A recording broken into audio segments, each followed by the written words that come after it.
Hello दोस्तों, नमस्कार। मेरा नाम है राकेश और आप लोग का बहुत बहुत स्वागत है क्राइम टीवी हिंदी चैनल पर। उम्मीद करता हूं कि आप सभी लोग अच्छे होंगे। आज की जो कहानी मैं आपको सुनाने वाला हूं वो एक ऐसी लड़की की है जिसे उसके मासूम और खूबसूरत चेहरे ने रातों रात इंटरनेट पर वायरल कर दिया। मगर जब लोगों को खूबसूरत चेहरे के पीछे छिपे वैसी कातिल का पता चला तो लोग दंग रह गए। नवंबर 2020 में अचानक से एक लड़की टिकटॉक पर वायरल होने लगी। हालांकि यह चीज़ भारत में नहीं हुई क्योंकि भारत में जून 2020 में टिकटॉक को बैन कर दिया गया था। पर भारत के अलावा पूरी दुनिया में उस लड़की की वीडियो वायरल हो रही थी। उस वीडियो में एक लड़की कैदी की कपड़े पहने, हाथों में हथकड़ी और पैरों में बेड़ी लगाए कोर्ट रूम में दाखिल होती है और कैमरे को देखकर कभी हंसती है तो कभी अजीब अजीब सा फेस बनाती है। उसके जो ओरिजिनल वीडियो थी वह करीब 7 साल पुरानी यानी साल 2013 की थी। 2020 में लोगों ने उसकी इस वीडियो के साथ टिकटॉक पर डुएट बनाना शुरू कर दिया। उसके वीडियो को एडिट करके बैकग्राउंड म्यूजिक लगाकर टिकटॉक पर डालने लगे और देखते ही देखते वो लड़की इंटरनेट पर छा गई। यहाँ तक कि लोगों ने सोशल मीडिया पर उसके नाम का फैन पेज बना डाला और यह सब इसलिए क्योंकि वह लड़की दिखने में सुंदर और मासूम थी। तो अब सवाल आता है कि आखिर यह लड़की है कौन और ऐसा क्या क्राइम की थी। जिस लड़की की मैं बात कर रहा हूँ उसका नाम है इजाबेला गुजमैन, जो कि अपनी माँ यूमी होए और सौतेले पिता रियान होए के साथ अमेरिका में कोलोराडो के अरोड़ा शहर में 2624 साउथ लीमे स्ट्रीट में रहा करती थी। उसके जो कोर्ट तक पहुँचने की कहानी है उसकी शुरुआत होती है मंगलवार 27 अगस्त 2013 को। और उस वक्त इजाबेला की जो उम्र थी वो सिर्फ 18 साल थी। और यह कहानी का पार्ट है जो कि अगर नहीं होता तो शायद इजाबेला कोर्ट तक नहीं पहुंचती और ना ही वो टिकटॉक पर वायरल होती और ना ही मैं आज आपको यह कहानी सुना रहा होता। तो हुआ यह कि मंगलवार 27 अगस्त 2013 की शाम इजाबेला की माँ यूमी होए अपने स्टूडियो से काम खत्म करके वापस अपने घर लौट रही थी। मगर जैसे ही उनकी कार उनके घर के पास पहुंचती है तो उन्होंने देखा कि एक लड़का उनकी खिड़की से कूदकर बाहर निकला और लोहे की जाली को पार करके भाग गया। जब उन्होंने उस लड़के को अपने घर की खिड़की से कूदकर भागते हुए देखा तब जाकर उन्हें उनके पड़ोसियों की बात याद आई। दरअसल उनके जो पड़ोसी थे वह इससे पहले भी कई बार यूमी होए को यह बात बता चुके थे कि जब भी वह घर पर नहीं होती है तो इजाबेला अक्सर अपने साथ अलग अलग लड़कों को अपने घर लेकर आती है और वो लड़के जैसे ही घर में किसी के आने की आवाज़ सुनते हैं तो खिड़की से कूदकर भाग जाया करते हैं। मगर उस वक्त यूमी होए को उनकी बात पर यकीन नहीं हुआ। पर जब 27 अगस्त 2013 की शाम उन्होंने खुद अपनी आंखों से एक लड़के को इजाबेला के कमरे की खिड़की से भागते हुए देखा तो उन्हें यकीन हो गया कि उनके पड़ोसी की बात बिल्कुल सच थी। इसके बाद उन्होंने अपनी गाड़ी पार्क की और अपने दूसरे पति रियान होए जो कि इजाबेला के सौतेला पिता थे उनके साथ सीधे इजाबेला के कमरे में पहुंची और उन लड़कों के बारे में पूछने लगी। मगर इजाबेला ने उनकी किसी भी बात का जवाब सही से नहीं दिया। उसकी माँ ने उसे बहुत समझाने की कोशिश की मगर कोई भी बात समझने की बजाय उल्टा अपनी माँ के ऊपर जोर जोर से चिल्लाना और बुरा भला कहना शुरू कर दिया। यहाँ तक कि वह गुस्से में अपनी माँ के मुंह पर थूक कर चली गई। इस बात से यूमी होए को बहुत धक्का लगा और इजाबेला की इस बर्ताव ने उन्हें इतना डरा दिया कि उन्हें अपने कमरे में अकेले सोने से भी डर लग रहा था। इसलिए वह पूरी रात अपने कमरे में अंदर से गेट लॉक करके अपने पति रियान होए के साथ ही रही, जबकि वह अक्सर अपने कमरे में अकेले ही सोया करती थी। तो इससे पहले कि मैं आपको अगले दिन की कहानी सुनाऊं, उससे पहले आपका यह जानना ज़रूरी है कि आखिर यह कहानी यहाँ तक कैसे पहुँची। दरअसल इजाबेला गुजमैन का जन्म 9 जून 1995 को इसी अरोड़ा शहर में हुआ था। मगर उस वक्त अपने सगे पिता रॉबर्ट गुजमैन और अपनी माँ यूमी गुजमैन के साथ इसी शहर में कहीं और रहा करती थी। इजाबेला के जन्म के बाद उसके माँ बाप एक साथ मिलकर अरोड़ा के टाउन सेंटर में एक फोटो स्टूडियो लेते हैं जिसका नाम वह अपनी बेटी के नाम पर बेला फोटो स्टूडियो रखते हैं।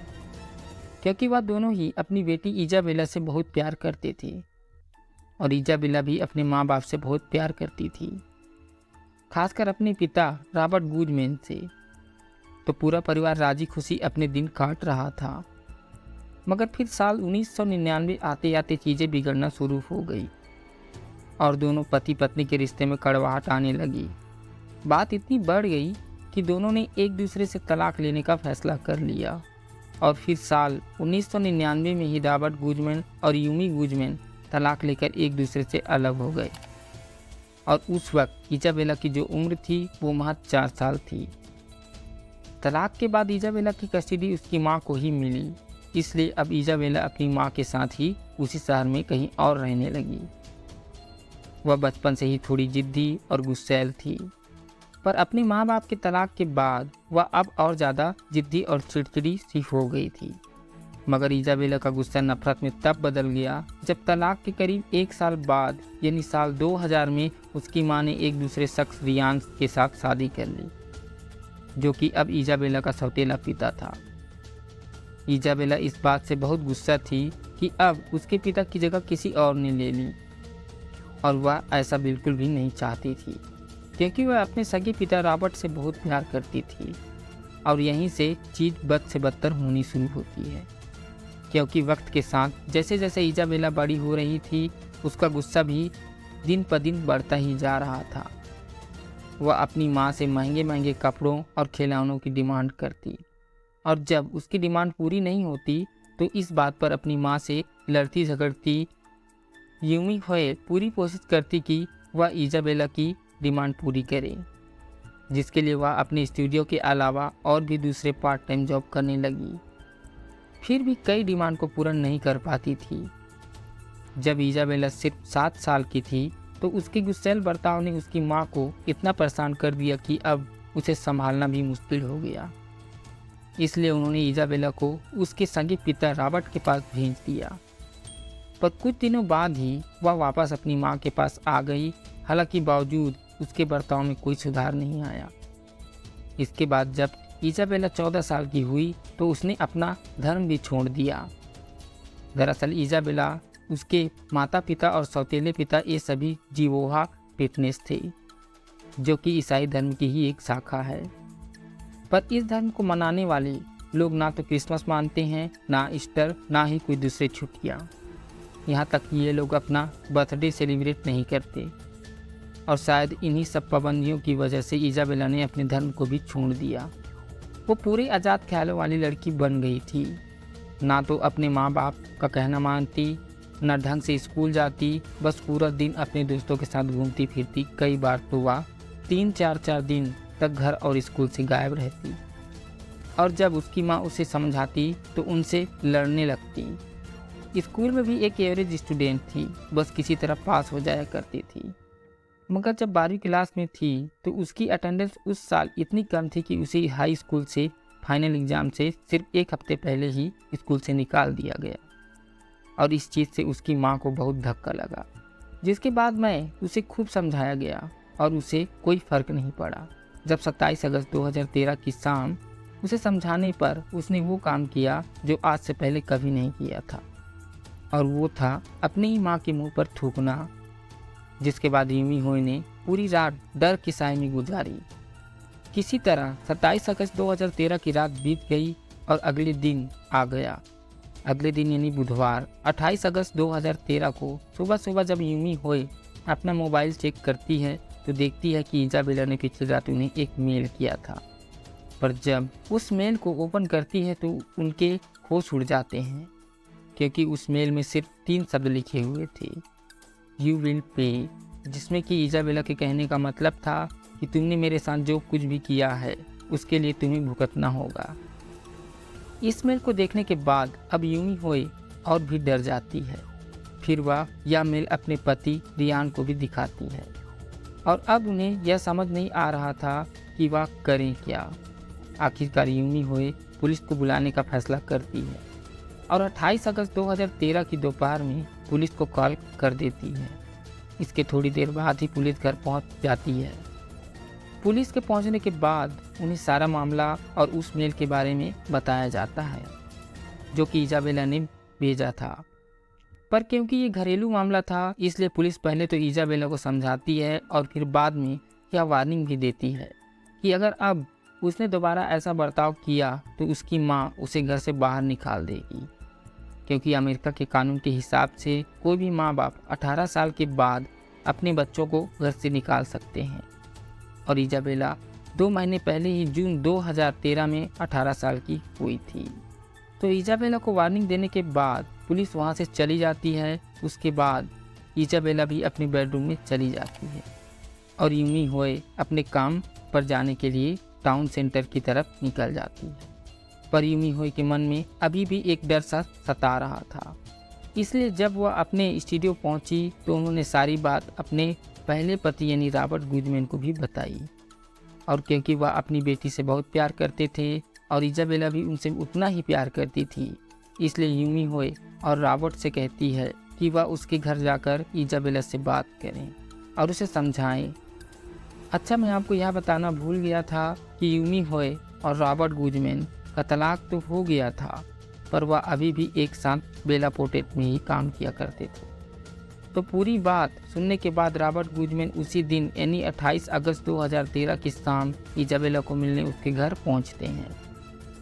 उस वक्त भी इजाबेला अपने बेडरूम में ही थी, बल्कि दोपहर में पुलिस के जाने के बाद से ही वह अपने बेडरूम से बाहर नहीं आई। पर जब उसके पिता वहां पहुंचे तो इजाबेला को लेकर घर के बैकयार्ड में गए और वहां पर बैठकर उसी शांति से समझाने लगे कि उसने जो कुछ भी किया वह बहुत गलत किया। उसने अपनों से बड़ों का सम्मान करना चाहिए, उनकी बात सुननी चाहिए, हर बात में परेशान नहीं करना चाहिए, वगैरह वगैरह। अगले करीब 1 से 1.5 घंटे तक वह इजाबेला को इसी तरह समझाते रहे और इस पूरी बातचीत के दौरान इजाबेला ने अपने मुंह से एक शब्द तक नहीं बोला, बस अपने पिता की हर बात चुपचाप सुन रही थी और अपना सर हाँ में हिला रही थी। जिस तरीके से इजाबेला बड़े ध्यान से अपने पिता की बात सुन रही थी, उसे देखकर रॉबर्ट को लगा कि शायद वह खुद को बदलने की कोशिश करेगी। पर सच्चाई तो यह थी कि इजाबेला अपने पिता की किसी भी बात पर ध्यान नहीं दे रही थी, बस वो हर बात को इस कान से सुन रही थी और उस कान से निकाल रही थी, क्योंकि उसके मन में कुछ और ही चल रहा था जिसे वह शायद पहले ही प्लान कर चुकी थी। तो इजाबेला को समझाने के बाद उसके पिता शाम करीब 6:30 बजे के आसपास वहाँ से निकल जाते हैं और इसके बाद इजाबेला भी वापस अपने बेडरूम में चली जाती है। इसके ठीक 3 घंटे बाद रात करीब 9:30 बजे के आसपास यूमी होए भी अपना काम फिनिश करके वापस घर पहुंचती है और वो अपने साथ रियान के लिए रात का खाना भी लेकर आती है। घर पहुंचने के बाद रियान को पूछती है कि इजाबेला कहाँ है, तो कहता है कि उसे करीब 1 घंटे पहले लगभग 8:30 बजे के आसपास इजाबेला को घर के किचन में देखा था। रियान की बात सुनने के बाद मैं ऊपर फर्स्ट फ्लोर पर बाथरूम में नहाने के लिए चली जाती है और इधर रियान लिविंग रूम में बैठकर अपने डिनर करने लगता है, जो कि यूमी होए उसके लिए लाई थी। इसके थोड़ी देर बाद ही रात करीब 10 बजे से थोड़ा पहले ही रियान को अचानक से ऊपर फर्स्ट फ्लोर से दमदम की आवाज़ सुनाई देती है। ऐसा लग रहा था जैसे कोई ज़मीन पर गिरा हो या दीवार से टकराया हो और फिर कुछ सेकंड बाद ही यूमी हो चिल्लाकर उसका नाम पुकारती है। अपना नाम सुनते ही रियान ऊपर उठकर बाथरूम की तरफ भागता है और वहाँ जैसे ही ऊपर पहली मंजिल पर पहुँचा तो उसने देखा कि बाथरूम का दरवाज़ा खुला हुआ है और शावर के चलने की आवाज़ आ रही है। फिर वो बाथरूम के जब और करीब गया तो उसने बाथरूम के अंदर इजाबेला की एक झलक देखी, मगर उसने जैसे ही बाथरूम में घुसने के लिए दरवाजे को धक्का दिया, इजाबेला ने अंदर से पूरी जान लगाकर दरवाजे को अंदर से लॉक कर दिया। इसके बाद अंदर से यूमी हुई कि जोर जोर से चिल्लाने की आवाज़ आने लगी और बाहर से रियान बाथरूम का दरवाज़ा पीटने लगा, पर दरवाज़ा नहीं खुला। उसे पूरी जान लगा दी दरवाज़ा को खोलने के लिए, पर कोई फ़ायदा नहीं हुआ। अभी सोच ही रहा था कि दरवाजे को कैसे खोलें कि तभी उसकी नज़र नीचे पड़ी और उसने देखा कि बाथरूम के नीचे से खून बहकर बाहर आ रहा है और वह देखते ही उसकी हवा ख़राब हो गई। वह तुरंत भागकर नीचे गया, अपना फ़ोन उठाया और 911 पर पुलिस को कॉल कर दिया। उस वक्त रात के करीब 10:05 हो रहे थे कॉल पर रियान ने पुलिस को बताया कि उसकी बीवी और सौतेली बेटी बाथरूम के अंदर बंद है और उसे लग रहा है कि उसकी बेटी उसकी बीवी के ऊपर जानलेवा हमला कर रही है, क्योंकि बाथरूम के नीचे से खून बहकर बाहर आ रहा है। इसके बाद रियान पुलिस को पिछली रात और सुबह जो कुछ भी हुआ उसके बारे में बताने लगा और बताते बताते ऊपर पहुंच गया। तभी अचानक से रियान ने एक चोर की आवाज़ सुनी, यहोवा मतलब कि भगवान, और यह आवाज़ और किसी की नहीं बल्कि उसकी बीवी यूमी हुई की थी और यह उसकी आखिरी आवाज़ थी। उसके बाद सब कुछ बिल्कुल शांत हो गया। थोड़ी देर बाद ही बाथरूम का दरवाज़ा खुला और अंदर से इजाबेला एक पिंक कलर की स्पोर्ट्स ब्रा पहने हुए बाहर निकली। उसके पूरे कपड़े और उसका बदन खून में सना हुआ था और उसने अपने सीधे हाथ में एक चाकू ले रखा था जिसमें से अभी भी खून टपक रहा था। इजाबेला को इस हालत में देखकर सन रह गया और वह जहाँ खड़ा था वहाँ खड़ा का खड़ा रह गया। उसे लगा कि अब अगला नंबर उसी का है, लेकिन इजाबेला ने रियान की तरफ देखा तक नहीं और ना ही उसके चेहरे पर कोई एक्सप्रेशन था। वो सीधे रियान की बगल से निकल गई और नीचे जाकर बेकीयार्ड की तरफ चली गई। इसके बाद रियान फौरन भागकर बाथरूम में गया, पर वहाँ जैसे ही बाथरूम में पहुँचा उसके पैरों तले जमीन खिसक गई, क्योंकि पूरे बाथरूम में खून ही खून बिखरा पड़ा था और उसकी बीवी यूमी हुई बाथरूम के फर्श पर नंगी हालत में पड़ी हुई थी। यूमी हुई के गले पर एक बड़ा और गहरा कट निशान था और उसके पूरे चेहरे और सीने पर चाकू घोंपने के अनगिनत निशान थे और उसके बगल में एक लकड़ी का बेसबॉल बैट भी पड़ा हुआ था। रियान अभी भी कॉल पर ही था और जब उसने पुलिस को अपनी बीवी की हालत के बारे में बताया तो पुलिस ने उसे अपनी वाइफ को सीपीआर देने को कहा। इसलिए रियान यूमी होय को सीपीआर देने लगा, पर कोई फ़ायदा नहीं हुआ क्योंकि यूमी लगातार दोनों खुली आंखों से बस छत की तरफ देख रही थी, जिसे देखकर साफ लग रहा था कि यूमी होय की मौत हो चुकी है। खैर, रिहान के कॉल के 11 मिनट बाद रात लगभग 10:16 पर अरोड़ा पुलिस भी वहां पहुंच गई और इसके थोड़ी देर बाद ही मेडिकल टीम भी पहुंच चुकी थी। उसके बाद उन्होंने यहां भी जांच की और 28 अगस्त 2013 की रात 10:28 पर उसे मुर्दा घोषित कर दिया गया और लाश को पोस्टमार्टम के लिए भेज दिया गया। इसके बाद अरोड़ा पुलिस इजाबेला को ढूंढना शुरू करती है, मगर वो पूरे घर में कहीं नहीं मिलती। फिर पुलिस घर के बैकयार्ड में देखती है, क्योंकि बाथरूम से निकलने के बाद इजाबेला उसी तरफ गई थी, मगर वहाँ से भी पुलिस को कुछ नहीं मिला। अब पुलिस इजाबेला के फ़ोन के सिग्नल के जरिए उसकी लोकेशन ढूंढने की कोशिश करती है, पर यहाँ भी उन्हें कोई कामयाबी नहीं मिलती क्योंकि इजाबेला का फ़ोन बंद आ रहा था। इसके बाद अरोड़ा पुलिस मीडिया के जरिए एक पब्लिक एडवाइजरी जारी करती है, क्योंकि वह आम लोगों के लिए भी खतरा हो सकती है, प्लस उसके पास हथियार भी था और पब्लिक से यह अपील करती है कि वह जहां भी जिसे भी दिखे वो तुरंत पुलिस को खबर करें। इसी बीच अगली सुबह यानी 29 अगस्त 2013 को पोस्टमार्टम रिपोर्ट भी आ गई, जिसमें पता चला कि यूमीहो के ऊपर 79 बार चाकू से हमला किया गया था, जिसमें से 31 बार उसके चेहरे पर और 48 बार उसके गले और सीने पर वार किया गया था। हालांकि बाद में कोर्ट की सुनवाई के दौरान पता चला कि यूमीहो पर 79 नहीं बल्कि 191 बार हमला किया गया था, जिसमें से 35 बार उसके चेहरे पर, 51 बार उसके गले पर और बाकी के 65 हमले जिस्म के अलग अलग हिस्सों पर किए गए थे। इसके अलावा चाकू मारने से पहले उसे बेसबॉल से पीटा भी गया था। तो जब यह पोस्टमार्टम की रिपोर्ट मीडिया में आई तो ये खबर देखते ही देखते पूरे अमेरिका में आग की तरह फैल गई और लोगों को विश्वास नहीं हो रहा था कि एक बेटी ने अपनी ही माँ का इतनी बुरी तरीके से कत्ल कर दिया था। इधर पुलिस भी इजाबेला को ढूंढने में लगी थी, पर उन्हें अभी तक कोई कामयाबी नहीं मिली थी। तभी अचानक से उसी सुबह लगभग 11:30 बजे के आसपास 911 पर एक गुमनाम कॉल आता है, जिसमें कि बताया जाता है कि 251 साउथ पार्क रोड के पार्किंग गराज में एक कार के अंदर खून से सनी एक बॉडी पड़ी है। खबर मिलते ही अरोड़ा पुलिस तुरंत साउथ पार्क रोड की तरफ निकलती है, मगर जब वहां के पार्किंग गराज में पहुंची तो जिस कार के अंदर बॉडी पड़ी थी वह गायब हो चुकी थी अब पुलिस को यह समझ नहीं आता कि आखिर एक डेड बॉडी कार के अंदर से गायब कहाँ हो गई, और वह भी दिन के उजाले में।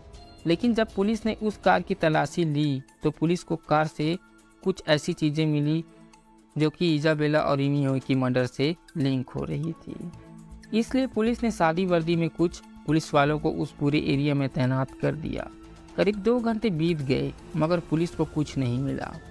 पर फिर भी तभी उन्हें पार्किंग गैराज से एक लड़की बाहर आती हुई दिखी, जिसने कि पिंक कलर के स्पोर्ट ब्रा, टरकोस कलर के शर्ट्स पहन रखे थे। पुलिस को लगा कि इजाबेला हो सकती है, पर फिर भी पुलिस कंफर्म करना चाहती थी। इसलिए उनमें से एक अंडरकवर ऑफिसर उस लड़की से बात करने के बहाने उसके करीब गया, और जब उसने उस लड़की को करीब से देखा तो उसे देखते ही यकीन हो गया कि वही इजाबेला गुडमैन है। इसके बाद वह इजाबेला के पीछे पीछे चलने लगा। थोड़ी देर बाद ही 2 और सादी वर्दी वाले पुलिस उसके साथ साथ चलने लगे, और वह जैसे जैसे बाहर पार्किंग मैदान में एक झाड़ी के पास पहुंचे, उन तीनों पुलिस वालों ने इजाबेला को घेर लिया और अपनी बंदूक उसके ऊपर तान दी। इजाबेला ने यहाँ भी पुलिस को गुमराह करने की कोशिश की और कहा कि उन्होंने गलत लड़की को पकड़ लिया है। यहाँ तक कि जब पुलिस वालों ने उसकी पहचान के लिए उसे उसके आईडी में दिखाई तो उसने कहा कि आईडी वाली लड़की की शक्ल तो उससे ज़रूर मिलती है, पर इजाबेला गुडमैन नहीं है।